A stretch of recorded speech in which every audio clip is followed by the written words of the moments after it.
My name is Shivdatt Sharma और आज हम बात करने वाले हैं फ्री फॉल की टिप्स और ट्रिक्स के बारे में। ये कुछ ऐसी चीज़ें हैं जो हमारी स्पीड सॉल्विंग में इंप्रूव करती है हम लोग को। जैसे फ्री फॉल के हम क्वेश्चन सॉल्व कर रहे हैं, प्रोजेक्टाइल मोशन में भी it is going to help in tremendous way. So let's get started. तो फॉर एग्जाम्पल आप यहाँ पर समझिए, आप दो बॉल्स देख पा रहे हैं। एक्चुअली एक ही बॉल है जो कि ऊपर से नीचे की तरफ गिर रही है। फ्री फॉल है, फ्री फॉल में हमको हमेशा ध्यान रखना है कि बॉल या तो रिलीज्ड है या ड्रॉप्ड है। दिस मीन्स दैट इसकी इनिशियल स्पीड हमेशा कितनी होगी, 0 होगी while going downward. So let me note these things down because these are very very important for us. Suppose the u given to us is 0 meter per second initially. Clear? Released or dropped are the two words that we need to think of. Now it is going to hit the ground with some certain speed. Let that certain speed with which it is going to hit the ground be v meter per second. So v is what? The speed with which the ball is going to hit the ground, correct? The height that it has fallen, let this height be h. हमने मान लिया कि कितने height से गिर रहा है, h height से गिर रहा है। अब हम क्या करते हैं, इस पर न्यूटन इक्वेशन अप्लाई करके एक इंपॉर्टेंट रिजल्ट को ऑब्टेन करते हैं जो कि हमारे लिए बहुत ज़्यादा काम का होता है। देखिए कंडीशन बहुत सिंपल है लेकिन आगे चल के सवालों को बहुत आसान और तेज़ी से सॉल्व कराने में मदद करती है। चलिए समझते हैं। तो हम एक न्यूटन इक्वेशन को सब अच्छे से जानते होंगे कि S is equals to u t plus half a t square. अब हम इसमें प्रॉपर साइन कन्वेंशन के साथ सारी वैल्यूज़ को पुट कर देते हैं। जिनको साइन कन्वेंशन नहीं पता मैं उनको एक बार याद दिला देता हूँ। जो भी नीचे जा रहा है उसको हम नेगेटिव लेंगे और जो भी ऊपर जा रहा है उसको हम पॉजिटिव लेने वाले हैं। तो चलिए एक एक करके सारी वैल्यूज़ को पुट करते हैं। एस का मतलब हम जानते हैं, इसका मतलब डिस्प्लेसमेंट होता है और यहाँ पर डिस्प्लेसमेंट कितना दिखाई दे रहा है, एच नीचे जा रही है बॉल, यानी कि displacement will be minus H. Now what is you? Initial speed तो हम जानते हैं 0 होती तो कंप्लीट पार्ट विल बिकम 0। यहाँ पर देखिए ध्यान से, प्लस प्लस रहेगा, हाफ हाफ रहेगा, लेकिन एक्सेलरेशन ड्यू टू ग्रेविटी हमेशा नीचे की तरफ होता है तो उसको माइनस जी ले लेते हैं। जी की वैल्यू हमेशा पता होती है, या तो 9.8 मीटर पर सेकंड स्क्वायर, और अगर सवाल में नहीं दिया है तो हम इसको 10 मीटर पर सेकंड स्क्वायर मान सकते हैं। And T square like this. So by solving this we get minus H is equals to minus half G T square. I hope it is clear.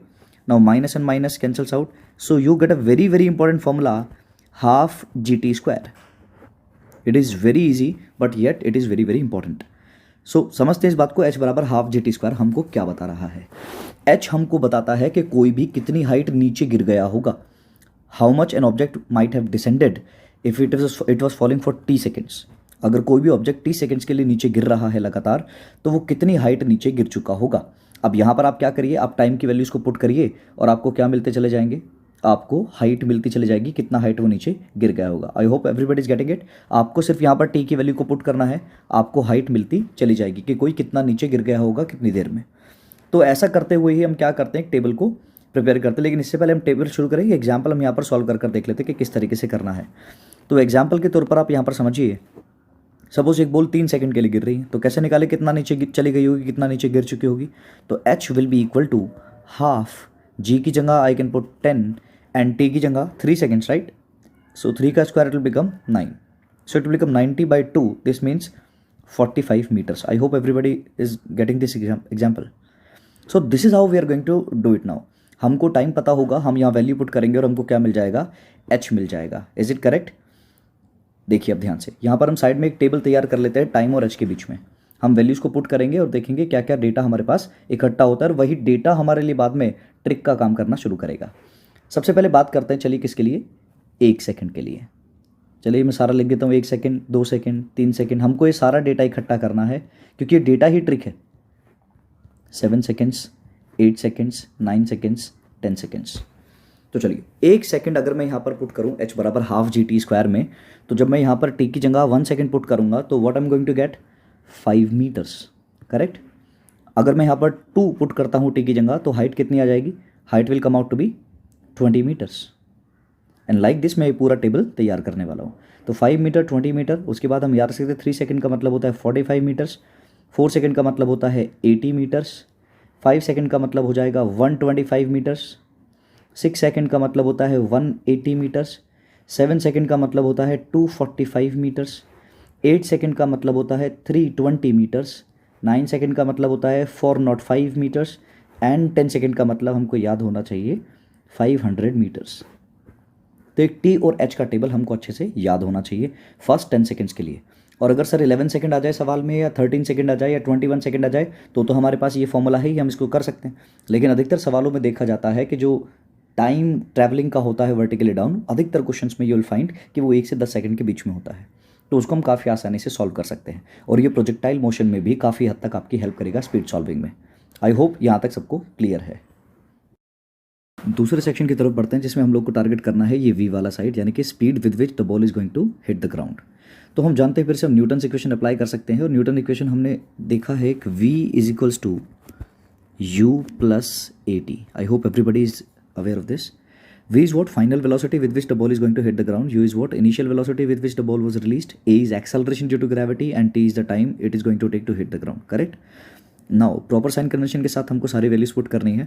तो v नीचे की तरफ है तो we are going to put minus v. Remember v वो speed है जिस speed से बॉल ग्राउंड को हिट करने वाली है, इक्वल टू u हमेशा जीरो होता है क्योंकि बॉल रिलीज्ड है या ड्रॉप्ड है। a की जगह we are going to put minus g and t will remain as it is. I hope everybody is getting it till now. So minus v will become minus gt. Again minus minus cancels out and v will become what? gt. Now this is another simple result but very very important. v is equals to gt. What this formula is useful for? अगर आपको t की value पता है कि कितना time लग रहा है ज़मीन तक पहुंचने में, तो हम बता सकते हैं कितनी स्पीड से बॉल ग्राउंड को हिट कर रही है। एग्जाम्पल लेते हैं और समझते हैं इस चीज़ को कि मान लीजिए एक बॉल जो है वो गिर रही है फॉर 2 सेकेंड्स। सो टाइम आपको दे दिया सपोज 2 सेकेंड्स। तो 2 सेकेंड अगर कोई बॉल गिरने में लगाती है ग्राउंड तक पहुंचने में, तो वो ग्राउंड को कितनी स्पीड पे हिट कर रही होगी। तो हम डायरेक्टली अप्लाई कर सकते हैं v equals to G T. G की जगह हमको 10 रखना है और टाइम हमको दिया है 2 सेकेंड। तो what we are going to get? We are going to get 20 metres per second. I hope you are getting it.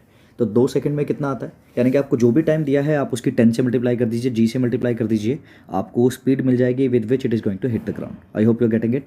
तो चलिए अपने टेबल को कंप्लीट कर लेते हैं और समझते हैं। तो अगर कोई बॉल 1 सेकंड में ग्राउंड पर पहुंच जाती है तो उसकी स्पीड कितनी होगी ग्राउंड से टकराते वक्त? gt, यानी कि 10 इंटू 1, यानी कि you are going to get what?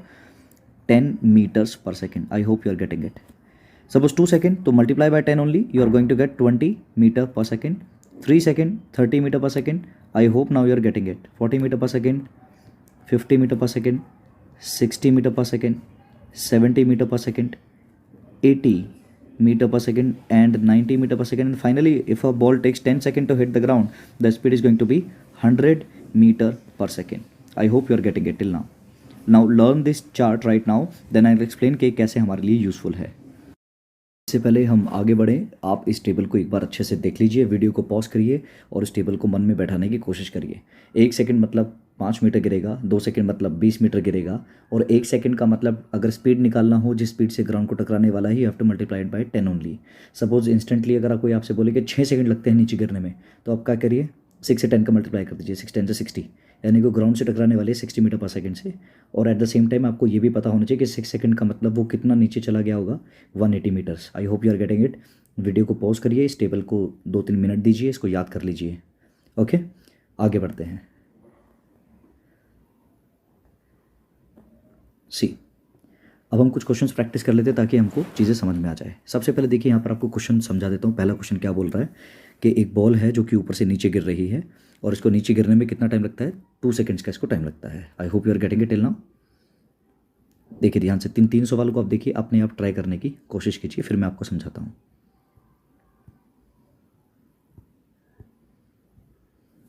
I hope you must have tried by yourself. देखिए पहले क्वेश्चन में कोई बॉल नीचे गिर रही है और इसको नीचे ज़मीन तक पहुंचने में कितना टाइम लग रहा है? 2 सेकंड लग रहे हैं। तो अगर ग्राउंड तक पहुंचने में 2 सेकंड लग रहे हैं तो आपको 2 सवालों का जवाब देना है। एक तो आपको मुझे बताना है कितनी स्पीड से ग्राउंड से टकराने वाली है, और दूसरा ये कितनी हाइट ट्रैवल करके नीचे आया है, यानी कि कितने ऊपर से इसको रिलीज़ किया था। तो चलिए दोनों क्वेश्चन के आंसर देने की कोशिश करते हैं। सबसे पहले स्पीड के बारे में बात करते हैं। अगर टाइम दिया हो, स्पीड हम डायरेक्टली निकाल सकते हैं। टाइम की मल्टीप्लाई किससे कर दीजिए? जी से कर दीजिए, यानी कि 10 से कर दीजिए। तो इस केस में आपको कितना आंसर मिलने वाला है? This ball is going to hit the ground with 20 metre per second, correct. H कैसे निकालते हैं? सर अगर हमको टाइम पता है तो टेबल हम यूज़ करेंगे। 2 सेकंड का मतलब हम जानते हैं कितना नीचे गिर गई होगी बॉल? 20 मीटर्स नीचे गिर गई होगी। I hope you are getting it. चलिए सेकंड क्वेश्चन ट्राई करते हैं। टाइम हमको दे दिया 4 सेकंड, तो 4 सेकंड का मतलब स्पीड निकालनी है, तो 10 से मल्टीप्लाई कर दीजिए, आंसर आएगा 40 metre per second. I hope you are getting it. This ball is going to hit the ground with 40 metre per second. Now h की वैल्यू हमसे पूछिए कि बताइए टोटल हाइट कितनी है, ये एच कितना है, कितनी ऊपर से इसको रिलीज़ किया गया था। तो एच हम जानते हैं 4 सेकंड में कोई कितना गिर जाता है? Yes 80 metres. I hope you are getting it. 4 second में कोई कितना गिर जाता है? 80 मीटर्स। हम उस टेबल को ध्यान से याद कर लेंगे।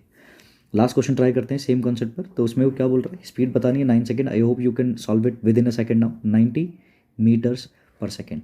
और कितनी हाइट से इसको छोड़ा गया था, अगर वो हमसे ये हाइट पूछ रहा है तो this height goes for 9 second means 405 metres. I hope you are getting it till this point. Okay now अब देखते हैं यहाँ पर दूसरा क्वेश्चन। यहाँ पर वो क्या बोल रहा है कि 45 मीटर से एक बॉल को ड्रॉप कर दिया गया है। तो अगर एक बॉल को 45 मीटर से ड्रॉप कर दिया तो एक तो हमको बताना कितना टाइम लगेगा इसको ग्राउंड तक पहुँचने में, और दूसरा कितनी स्पीड से ये बॉल ग्राउंड से टकराने वाली है। I hope you got the question. चलिए सॉल्व करते हैं। तो टाइम निकालने के लिए हमको डिस्टेंस दिया है, और वो इस फिर से टेबल में, अगर हमारे टेबल में ये वैल्यू पड़ रही है तो हमको याद होनी चाहिए। 45 मीटर कब आता है, जब बॉल 3 सेकंड के लिए गिर रही हो, यानी कि this time taken by the ball to hit the ground is 3 seconds. I hope you are getting it. और 3 सेकंड का मतलब स्पीड निकालनी है तो सीधा 10 से मल्टीप्लाई कर दीजिए, यानी कि आपको क्या मिल जाएगा, 30 metre per second. This ball is going to hit the ground with 30 metre per second. It's clear. Again this question can be tried by you only. Okay so 180 metre is there. 180 metre is it in our table only? Yes, ये हमारे table में पड़ता है। 180 metre कब मिलता है? 180 metre हमको मिलता है जब टाइम कितना होता है, yes please 6 seconds. Very good, 6 seconds. और अगर किसी बॉल को 6 सेकंड लग रहे ग्राउंड को हिट करने में तो कितना आएगा, it is going to give what, 60 metre per second. I hope you are getting it. Okay next part. चलिए ये बॉल गिर रही है 320 मीटर से, 320 मीटर हाइट से इसको रिलीज कर दिया गया था। तो कितना टाइम लगेगा इसको ग्राउंड पे पहुंचने में? Yes 320 metres means 8 seconds. Very good. अब v की बात करते हैं, कितनी स्पीड से बॉल ग्राउंड को टकराने वाली है, तो 10 से मल्टीप्लाई कर दीजिए टाइम का, आपको सीधी सीधी स्पीड मिल जाएगी 80 मीटर पर सेकेंड। तो हम विद इन अ सेकेंड और 2 सेकेंड मैक्सिमम भी हम सॉल्व कर सकते हैं इस तरीके के क्वेश्चंस को, जिसमें हमको ये स्टैंडर्ड डेटा हमारा 1 से 10 सेकेंड का मिल जाए। ये तीनों चीज़ें हमको साइमल्टेनियसली याद होनी चाहिए, हम इसको ईजिली सॉल्व कर सकते हैं। चलिए कुछ ये क्वेश्चन ट्राई करते हैं। इस क्वेश्चन में देखिए हमको क्या दे रखा है, एक बॉल किसी हाइट से गिरती है नीचे की तरफ और वो 30 मीटर पर सेकेंड से ग्राउंड से टकरा रही है, यानी कि इस बार हमको v गिवन है और हमसे पूछा गया कि आप हमें किसी भी तरह क्या निकाल कर बताएं, एक तो t निकाल कर बताएं और एक कितनी हाइट से ये बॉल गिरी थी ये हमको बताना है। Okay let's try. So 30 metre per second, जब भी आपको स्पीड गिवन हो आपको टाइम चाहिए कि कितना टाइम लगा इसको ऊपर से नीचे आने में। हम जानते हैं हमको क्या करना है, 10 से डिवाइड। हमने वो टेबल बनाया था, टेबल से भी आप डायरेक्टली कर सकते हैं।